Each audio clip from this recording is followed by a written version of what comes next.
শিক্ষক নিয়োগ দুর্নীতি মামলায় তদন্ত শেষ। গ্রুপ সি গ্রুপ ডি নবম দশম দুর্নীতির তদন্ত শেষ। কলকাতা হাইকোর্টের রিপোর্ট পেশ সিবিআই এর।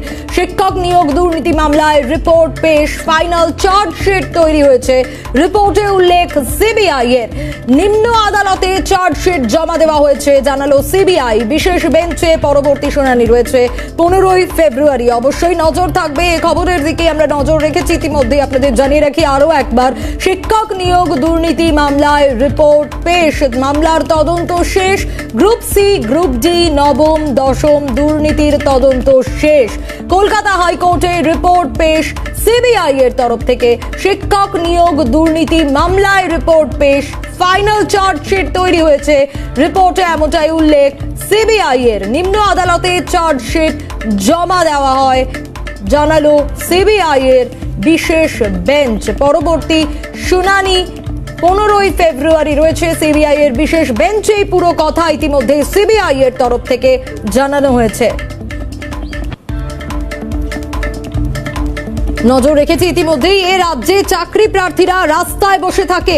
এ রাজ্যে চাকরি প্রার্থীরা কষ্ট করে পড়াশোনা শেখে, পরীক্ষা দেয়, তাদের প্যানেলে নাম ওঠে, তারপরেও বছরের পর বছর পেরিয়ে যায়, তারা চাকরি পায় না, চাকরি দেওয়া হয় না। তাদের হকের চাকরি চাওয়ার জন্য, পাওয়ার জন্য তাদেরকে বসে থাকতে হয় রাস্তায়, রাজপথে দিনের পর দিন, বছরের পর বছর। কারণ দুর্নীতির ভুরি ভুরি অভিযোগ এই সরকারের বিরুদ্ধে, এই শাসক দলের নেতা মন্ত্রীরা জড়িত। তৎকালীন সেই সময়ের যে শিক্ষা দপ্তরটা, তার অর্ধেক মানুষ ইতিমধ্যে জেলে। শিক্ষক নিয়োগ দুর্নীতি এ রাজ্যে, আর সে কারণেই এই চাকরি প্রার্থীরা তারা চাকরি পাচ্ছেন না।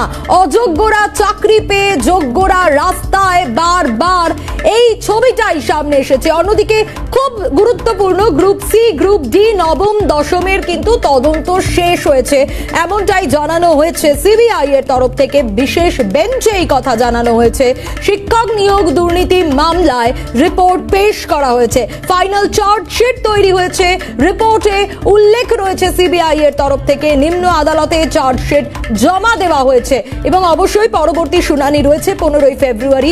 সেদিকে তো নজর থাকবেই, কিন্তু তার আগে খুব গুরুত্বপূর্ণ আপনাদের জানিয়ে রাখি, সিবিআই এর তরফ থেকে যা বলা হচ্ছে, গ্রুপ সি গ্রুপ ডি নবম দশম দুর্নীতি তদন্ত শেষ। এবং অত্যন্ত তাৎপর্যপূর্ণ, চাকরি প্রার্থীরা, হবু শিক্ষকরা বারবার একই কথা বলেছেন, তাদের হকের চাকরি তাদেরকে পাইয়ে দেওয়া হোক, নিয়োগ তাদের দেওয়া হোক। কিন্তু নানা টালবাহানা, বারংবার সেই ছবিটাই এ রাজ্যের সামনে এসেছে। যখনই কোনো আন্দোলন, কোনো অভিযান চাকরি প্রার্থীরা করেছেন, কেন করেছেন, কেন করতে গেছেন, তাদের হকের চাকরির জন্য, যাতে তারা নিয়োগ পান সেই জন্য।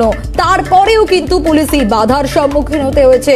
কখনো এই হবু শিক্ষকদের, এই চাকরি প্রার্থীদের প্রিজন ভ্যানে টেনে হিচড়ে তোলা হয়েছে। কখনো বলা ভুল, বলা ভালো, বারংবার এই ছবিটাই এ রাজ্যবাসী দেখেছে। লজ্জা পেয়েছে এ রাজ্যবাসী, তাদের মনে হয়েছে কোথায় বসবাস করছি আমরা। বারবার দিনে দিনে এই ছবিটা যখন সামনে এসছে, তখন সেই জায়গায় দাঁড়িয়ে মামলার পর মামলা চলছে এবং গ্রুপ সি গ্রুপ ডি নবম দশম দুর্নীতির তদন্ত শেষ হয়েছে, এমনটাই আপডেট উঠে আসছে সিবিআই এর তরফ থেকে। এবং আপনাদের জানিয়ে রাখি, কলকাতা হাইকোর্টে কিন্তু ইতিমধ্যে বিশেষ বেঞ্চে এই কথা জানানো হয়েছে সিবিআই এর তরফ থেকে। ফাইনাল চার্জশিট তৈরি হয়েছে, এমনটা উল্লেখ করা হয়েছে তাদের তরফ থেকে। শিক্ষক নিয়োগ দুর্নীতি মামলার তদন্ত শেষ। গ্রুপ সি গ্রুপ ডি নবম দশম দুর্নীতির তদন্ত শেষ হয়েছে। কলকাতা হাইকোর্টে রিপোর্ট পেশ সিবিআই এর তরফ থেকে। নজর রাখার চেষ্টা করেছি ইতিমধ্যেই আমরা শিক্ষক দুর্নীতি, শিক্ষক নিয়োগ দুর্নীতি মামলা, এবং সেই মামলা বহু দিন ধরে চলছে। আপনাদের জানিয়ে রাখি ইতিমধ্যেই সিবিআই এর তরফ থেকে যা বলা হচ্ছে, তাতে এই দুর্নীতি মামলার তদন্ত শেষ হয়েছে।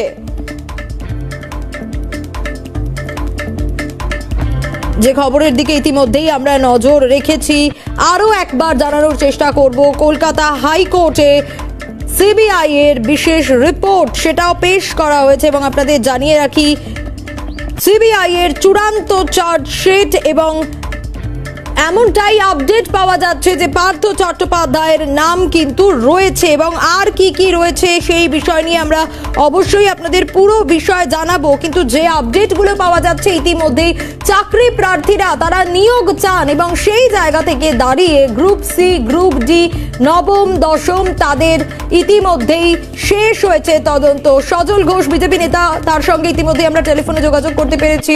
আপনাকে স্বাগত জানাবো সিএনএ। সজল দা, শিক্ষক নিয়োগ দুর্নীতি মামলার তদন্ত শেষ, চার্জশিট, ফাইনাল চার্জশিট তৈরি হয়েছে বলছে সিবিআই, কিভাবে দেখছেন?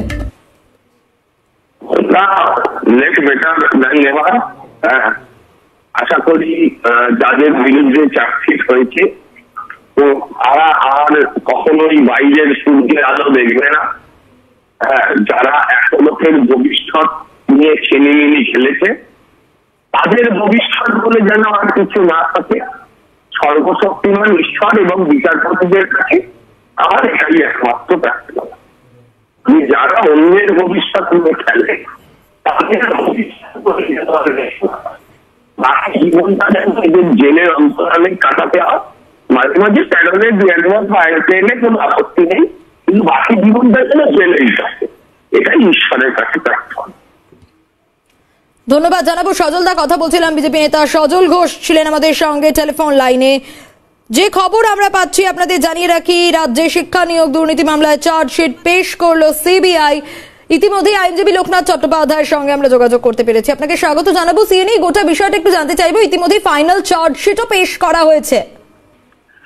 এই যে নিয়োগ দুর্নীতির মামলাগুলো ছিল এইগুলো নিয়ে বারংবার আদালত থেকেও বলা হচ্ছিল এবং বাকি জায়গা থেকেও যে একটু তৎপর হয়ে এইগুলো তদন্তগুলোকে শেষ করা এবং তদন্তগুলো শেষ করে সেইগুলোকে নিয়ে ব্যবস্থা নেওয়া। তো সেজন্য সিবিআই চার্জশিট দিয়েছেন। আমরা ইতিমধ্যে এখনো ঢুকতে পারিনি যে চার্জশিটটার মধ্যে আরো সাপ্লিমেন্টারি চার্জশিট দেওয়ার প্রভিশন রেখেছে কিনা। জেনারেলি সিবিআই যেটা করে তদন্তে, তখন সিবিআই সেটাকে একটা প্রভিশন রাখে যে তারা আরো করবেন, সাপ্লিমেন্টারি চার্জশিট দেবেন কিনা। তো সেইটার একটা বিষয়, কারণ তদন্তের এর চাল যে বৃহত্তাকার মাত্রায় রয়েছে এবং তারপরে ইডির তরফ থেকেও তাদেরও কি পরিস্থিতি এবং তাদের তদন্তের কি বিষয় রয়েছে এই সবকটি, এবং সেখানে যে মানি লন্ডারিং এর আসপেক্টের কথাটা রয়েছে, এই সবকটি বিষয় রয়েছে। এবং আমরা দেখলাম এখানে বেশ কয়েকজন প্রভাবশালীর নামও চার্জশিটে উঠে আসছে। তো সেই জন্য নিশ্চয়ই এটা একটা গুরুত্বপূর্ণ দিক এবং এক প্রকার বলা যায় যে একটা প্রথম স্টেজ পৌঁছলো সিবিআই তাদের এই চার্জশিট জমা করার মাধ্যম দিয়ে। একটা মামলা হলো, তারপরে তদন্ত শেষে চার্জশিট দিলেন এবং তারপরে আদালতে ট্রায়াল কোর্টের সামনে যে এগুলো হবে সে প্রক্রিয়া অবলম্বন করে যেভাবে চলা হবে সেগুলো চলবে।